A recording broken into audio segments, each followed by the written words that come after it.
Hello friends, today we are going to discuss the part 3 of the chapter Indian economy on the eve of independence.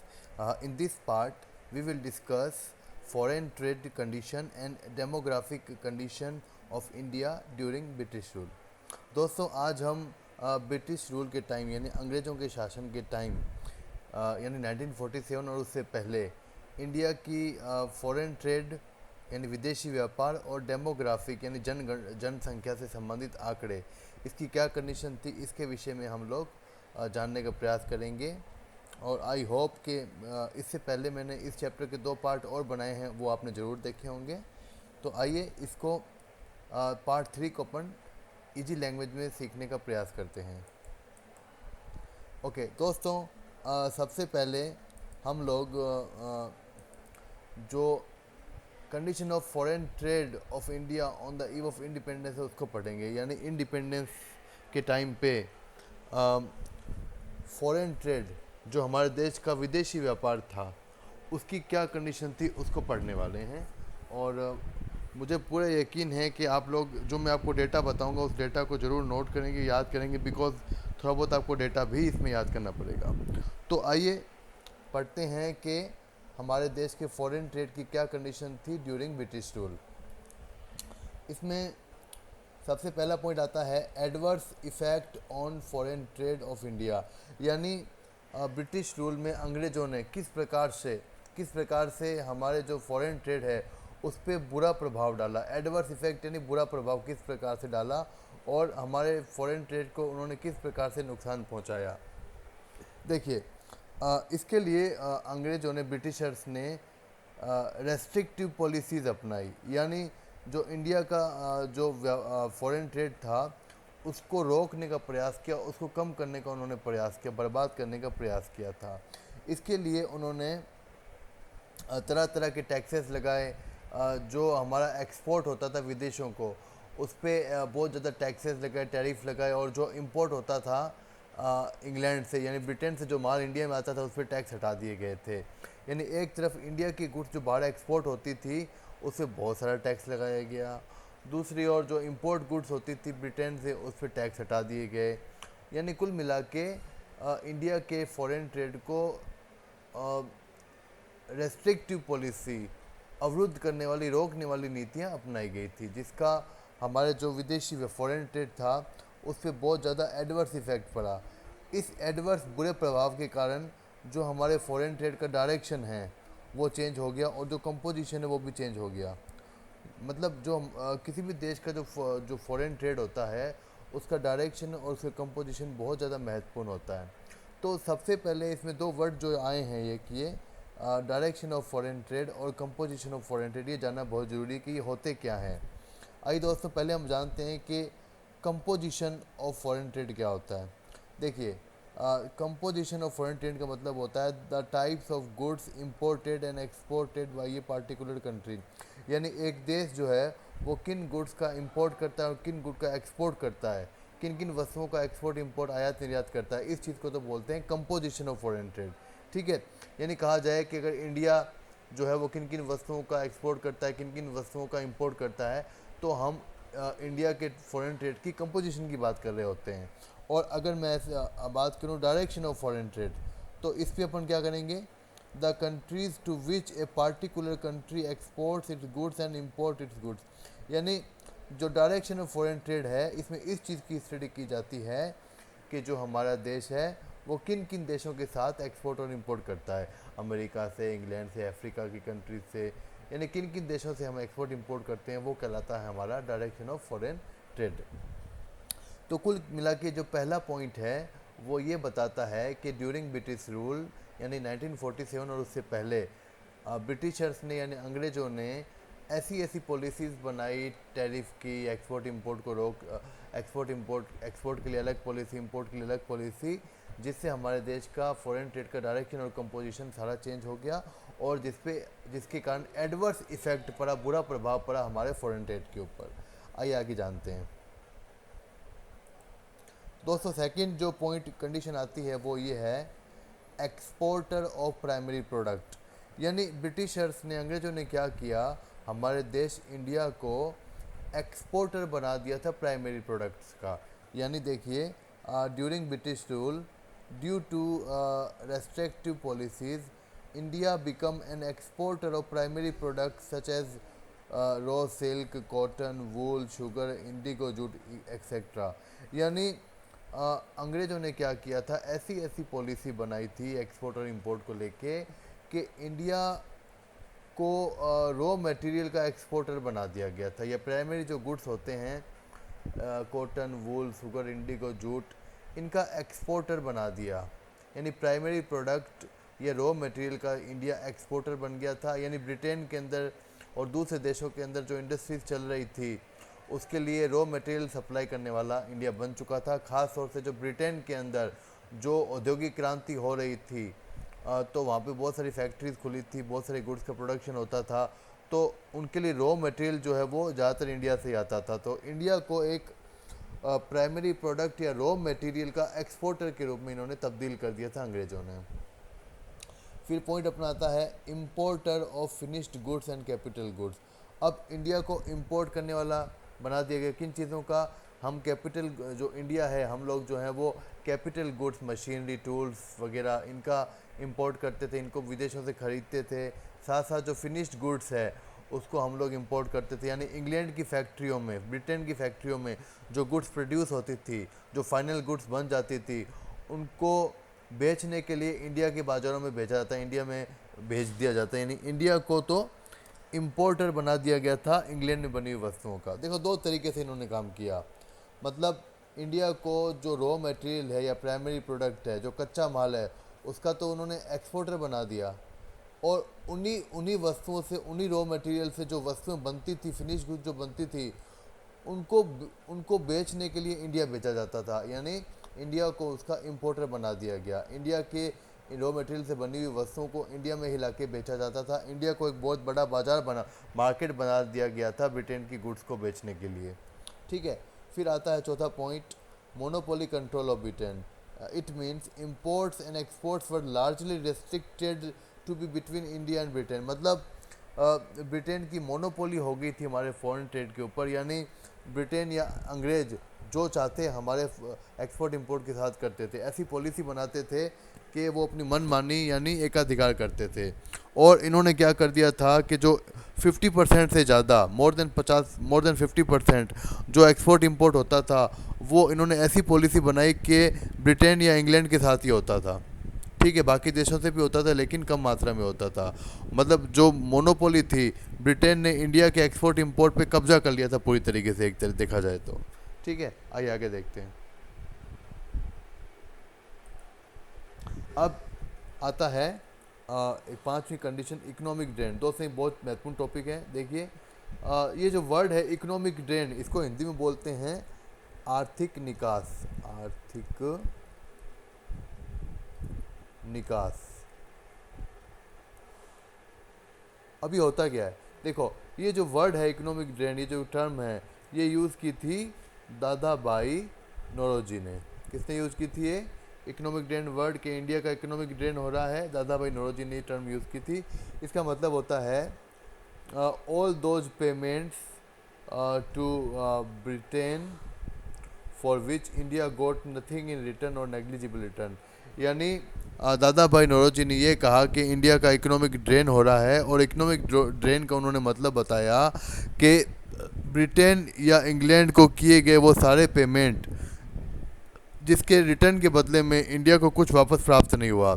यानी India से बहुत सारा raw material England भेजा जा रहा था, इंडिया का धन इंग्लैंड भेजा जा रहा था, इंडिया के रिसोर्सेज को इंग्लैंड भेजा जा रहा था, ब्रिटेन भेजा जा रहा था, और बदले में या तो इंडिया को कुछ भी नहीं मिलता था, पैसा नहीं मिलता था, ना तो गोल्ड मिलता था, और मिलता तो बहुत ही कम, नेग्लिजिबल प्राइस मिलती थी उसकी। यानी एक तरफा ट्रांजैक्शन हो रहा था। इंडिया से जो है रॉ मटेरियल, इंडिया का वेल्थ, रिसोर्सेज सब इंग्लैंड की तरफ भेजे जा रहे थे, और बदले में इंडिया को वापस रिटर्न में कुछ भी नहीं मिल रहा था।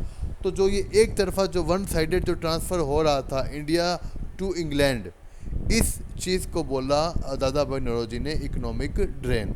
जिस प्रकार से जो ड्रेनिंग सिस्टम होता है ना, एक तरफा जो पानी बहता है, नाली बहती है, उसी प्रकार से इंडिया का जो धन है, जो वेल्थ है, वो एक तरफ ब्रिटेन की तरफ जो है वो ट्रांसफ़र किया जा रहा था। ठीक है, एक चीज़ और बताएं हम आपको कि it should be noted that in during British rule India got export surplus many times. मतलब ब्रिटिश रूल के टाइम भी, अंग्रेज़ों के राज के टाइम में भी जो इंडिया का एक्सपोर्ट था वो सरप्लस में जाता था। एक्सपोर्ट सरप्लस में जाने का मतलब ये होता है कि इंडिया जो है एक्सपोर्ट से ज़्यादा पैसा कमाता, ज़्यादा पैसा जो है वो अर्न करता था और इंपोर्ट में पेमेंट कम कर रहा था। यानी जो वैल्यू ऑफ एक्सपोर्ट थी इंडिया की ज़्यादा थी, वैल्यू ऑफ इंपोर्ट कम थी। यानी एक्सपोर्ट ज़्यादा था, लेकिन फिर भी एक्सपोर्ट से जो ज़्यादा पैसा कमाया जा रहा था उसका यूज इंडिया के वेलफेयर के लिए नहीं हो रहा था। उसका पैसा जो है, जो एक्सपोर्ट से जब पैसा कमाया जा रहा था, वो उस पैसे का यूज जो है वो अंग्रेज़ अपने जो युद्ध, वॉर वगैरह युद्ध लड़ने के लिए करते थे, अपने एडमिनिस्ट्रेटिव खर्चों को पूरा करने के लिए करते थे, अपने ऐशो आराम के लिए करते थे, या अपने इंग्लैंड की डेवलपमेंट के लिए करते थे। तो जो यूज़ हो रहा था इंडिया से जो कमाया जा रहा था पैसा एक्सपोर्ट वगैरह करके ज़्यादा, वो इंग्लैंड या ब्रिटेन के डेवलपमेंट के लिए यूज़ किया जा रहा था पैसा। अब आते हैं एक बहुत ही महत्वपूर्ण पॉइंट यहाँ पे क्लास 12 के लिए खास तौर से। देखिए, the opening of Suez canal in 1869 intensified British control over India's foreign trade because it reduced the cost of transportation and made access to Indian market easier। मतलब जो है 1869 में, ये याद रखिए दोस्तों आप, 1869 1869 में स्वेज कैनाल जो इजिप्ट के पास है, स्वेज कैनाल को खोल दिया गया। इससे ये हो गया दोस्तों कि ब्रिटेन के लिए जो एक्सपोर्ट इंपोर्ट करना है, जो व्यापार करना है, बहुत ही आसान बन गया। यानी इंडिया का जो माल है वो जो है समुद्री रास्ते से वो आराम से ब्रिटेन में दूसरे देशों में भेज सकते थे, या जो स्वेज कैनाल के खुलने से जो यूरोपियन कंट्री है, जो यूरोपियन कंट्री है वो आराम से अब अफ्रीका और एशिया और इंडिया तक आराम से पहुंच के अपना व्यापार जो है एक्सपोर्ट इंपोर्ट जो है समुद्री जहाज़ों से कर सकते थे। तो स्वेज कैनाल जो 1869 में खोली गई थी, इससे बहुत ज़्यादा फ़ायदा हुआ था ब्रिटिशर्स को, क्योंकि अब ये ज़्यादा तेज़ी से और ज़्यादा मात्रा में समुद्री रास्ते से एक्सपोर्ट इंपोर्ट करने लग गए थे। स्वेज कैनाल के थ्रू ये एक्सपोर्ट इंपोर्ट करने लग गए थे, और यूरोप जो है वो अफ्रीका और एशिया तक अब आराम से पहुंच सकता था समुद्री रास्ते के साथ व्यापार करने के लिए। ठीक है, आगे चलते हैं। अब दोस्तों आता है हमारा अगला point, which is called demographic condition of India during British rule. यानी इंडिया की डेमोग्राफिक कंडीशन क्या थी 1947 और उससे पहले। डेमोग्राफिक कंडीशन का मतलब मैं पहले बताता हूँ दोस्तों आपको कि डेमोग्राफी एक वर्ड आता है, और डेमोग्राफिक कंडीशन इसका मतलब होता है study of various aspects of population like birth rate, death rate, literacy rate, sex ratio, population density etcetera. तो जब भी मैं डेमोग्राफिक कंडीशन या डेमोग्राफी वर्ड यूज़ करूँगा, यानी मैं पॉपुलेशन से रिलेटेड कुछ जो चीज़ें होती है, जैसे डेथ रेट क्या है, बर्थ रेट क्या है, लिटरेसी रेट क्या है, सेक्स रेशियो क्या है, इन जनसंख्या से जुड़ी हुई चीज़ों के बारे में जो अध्ययन होता है, इसी चीज़ को डेमोग्राफिक कंडीशन या डेमोग्राफी बोलते हैं इस स्टडी को। ठीक है, तो हम इस अब जो स्लाइड्स करने वाले हैं 2-3, इसमें यही पढ़ेंगे कि 1947 यानी इंडिपेंडेंस के टाइम और उससे पहले इंडिया की डेमोग्राफिक कंडीशन क्या थी। तो हम कुछ पॉइंट्स में इसको सीखने का प्रयास करते हैं। आइए दोस्तों, सबसे पहले हम पढ़ते हैं पहला point, first census of India. India की जो पहली सेंसस या जनगणना हुई थी वो देखो कब हुई थी। जो अनऑफिशियल गैर आधिकारिक जनगणना है वो तो 1872 में हो गई थी, 1872 में हो गई थी, लेकिन इसमें बहुत सारी गलतियां थी और ये ऑफिशियल नहीं थी। तो जो ऑफिशियल है, जो सरकारी जो है जनगणना जिसको मान्यता प्राप्त है, वो हुई थी 1881 में, 1881 में ऑफिशियल जनगणना हुई थी। और इसके बाद हर 10 साल के बाद जो है, आफ्टर एवरी 10 ईयर्स, हर 10 साल के बाद कंटिन्यू आज तक भी जनगणना यानी सेंसस होती है। ठीक है, दूसरा पॉइंट अपना स्टेज ऑफ डेमोग्राफिक ट्रांजिशन। ये बहुत ही महत्वपूर्ण पॉइंट है दोस्तों। अंग्रेज़ों के राज के दौरान ही एक वर्ष आया 1921 1921 जो है, देखिए क्या होता है इसमें। India entered into the second phase of demographic transition. Demographic transition का एक रूल होता है, एक थ्योरी होती है, उसमें कुछ स्टेज होती है जनसंख्या के बढ़ने की।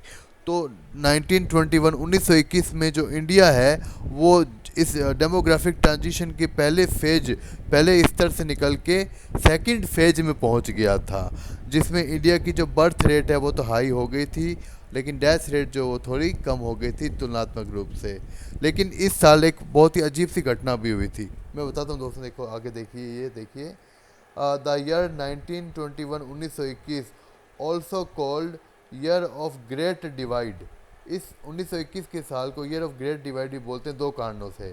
पहला कारण तो इंडिया जो है वो सेकंड स्टेज में पहुंच गया था डेमोग्राफिक ट्रांजिशन के, और दूसरा इस 1921 ईयर में जनसंख्या जो है वो बढ़ने के बजाय, इंक्रीज़ होने के बजाय डिक्रीज़ हो गई थी। क्यों? क्योंकि उस साल बहुत सारी नेचुरल कैलेमिटी आई थी, बहुत सारे बाढ़, भूकंप, फ्लड, भूखमरी, अकाल पड़े थे, काफ़ी लोग मारे गए थे भूखमरी से। कुछ पेंडेमिक, महामारियाँ, प्लेग वगैरह काफ़ी, या तरह तरह के जो महामारी है वो फैली थी, तो हज़ारों लाखों लोगों की मौत हो गई थी, उसके अंदर लाखों लोगों की मौत हो गई थी। तो एक तरफ बर्थ तो ज़्यादा हो रहे थे, लेकिन डेथ इतनी ज़्यादा हो गई थी इन बीमारियों से और नेचुरल कैलेमिटी वगैरह से, कि जनसंख्या जो है वो बढ़ने के बजाय कम हो गई थी।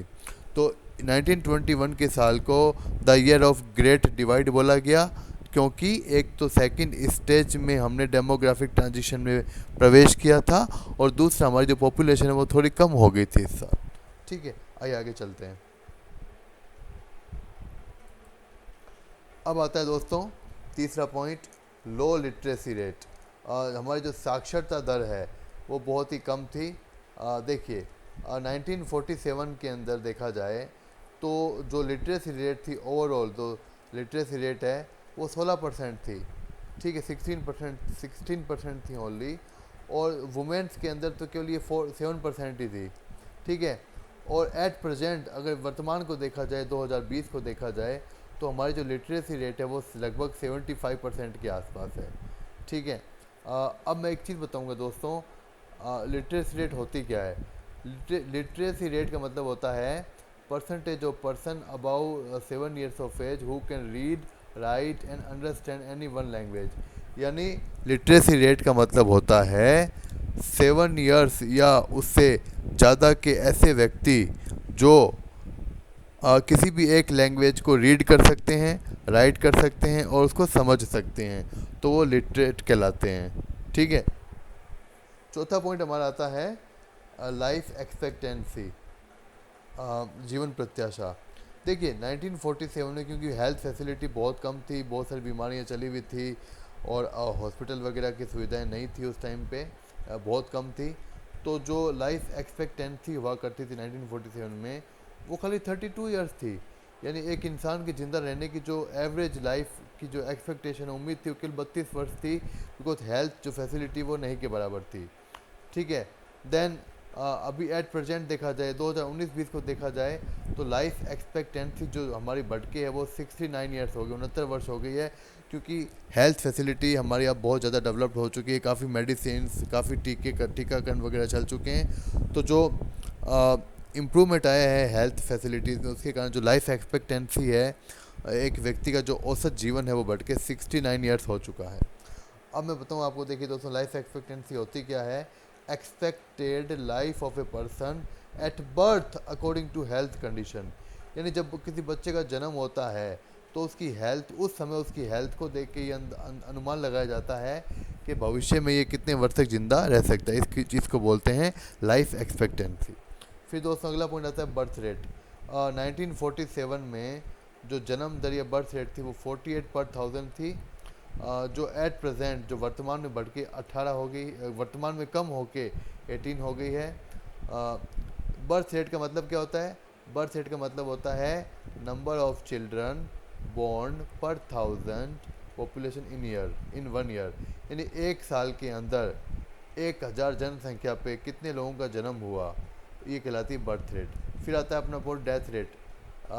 डेथ रेट में क्या दोस्तों देखो, 1947 में जो मृत्यु दर है, जो डेथ रेट है वो 40 थी, 40 पर 1000 थी, और एट प्रेजेंट में वर्तमान में ये 7 पर 1000 है। अब डेथ रेट क्या होती है? डेथ रेट का मतलब होता है नंबर ऑफ पर्सन डाइंग पर 1000 पॉपुलेशन इन 1 ईयर, यानी एक साल में 1000 जनसंख्या में से, एक साल में 1000 जनसंख्या में से कितने लोगों की मृत्यु हो गई, ये कहलाती है डेथ रेट। ठीक है, आइए आगे चलते हैं। फिर अपना आखिरी पॉइंट आता है इस वीडियो का, वह इन्फेंट मोर्टेलिटी रेट, शिशु मृत्यु दर। देखिए दोस्तों, 1947 में जो शिशु मृत्यु दर है वो 218 पर 1000 थी, और वर्तमान में एट प्रेजेंट में ये 32 पर 1000 है। जो ये दर्शाता है कि 1947 में जो हेल्थ फैसिलिटी है बहुत ही ख़राब थी, क्योंकि 1000 अगर बच्चों का जन्म होता था तो उसमें से 218 बच्चे तो एक साल से पहले ही मर जाते थे। अब बताता हूँ मैं आपको कि इन्फेंट मोर्टिलिटी रेट, शिशु मृत्यु दर होती क्या है। It means death rate of children below the age of 1 year per 1000 live birth, यानी अगर एक साल में 1000 बच्चों का जन्म होता है, जीवित बच्चों का जन्म होता है, तो एक साल की उम्र पूरी करने से पहले ही कितने बच्चे मर जाते हैं, उसे बोलते हैं इन्फेंट मोर्टिलिटी रेट। यानी 1 वर्ष की उम्र एज जो है वो पूरी करने से पहले कितने बच्चे जो है वो 1000 में से मर जाते हैं, इसे बोलते हैं इन्फेंट मोर्टिलिटी रेट। तो दोस्तों ये 1947 में ये रेट बहुत ज़्यादा थी। 1947 में से 1000 में से 218 बच्चे तो एक साल से पहले ही मर जाते थे, बिकॉज हेल्थ फैसिलिटी की उस टाइम बहुत ही कमियां थी, जो अब काफ़ी इम्प्रूव हो चुकी है। अब 1000 में से 32 एवरेज रूप से बच्चे मरते हैं, जो काफ़ी इम्प्रूवमेंट है, कम हो गया है। तो दोस्तों मैंने कुछ डेटा बताए आपको, बहुत जल्दी मैं पार्ट 4 लेके आऊँगा इसका, और ट्राई ये करूँगा कि पार्ट 4 में ये चैप्टर हमारा पूरा हो जाए। फिर मैं एक अगला वीडियो बनाऊँगा जिसमें एक्सपेक्टेड क्वेश्चन और MCQ इस चैप्टर के बताऊँगा आपको। तो दोस्तों thank you so much, try to subscribe my channel also, thank you so much.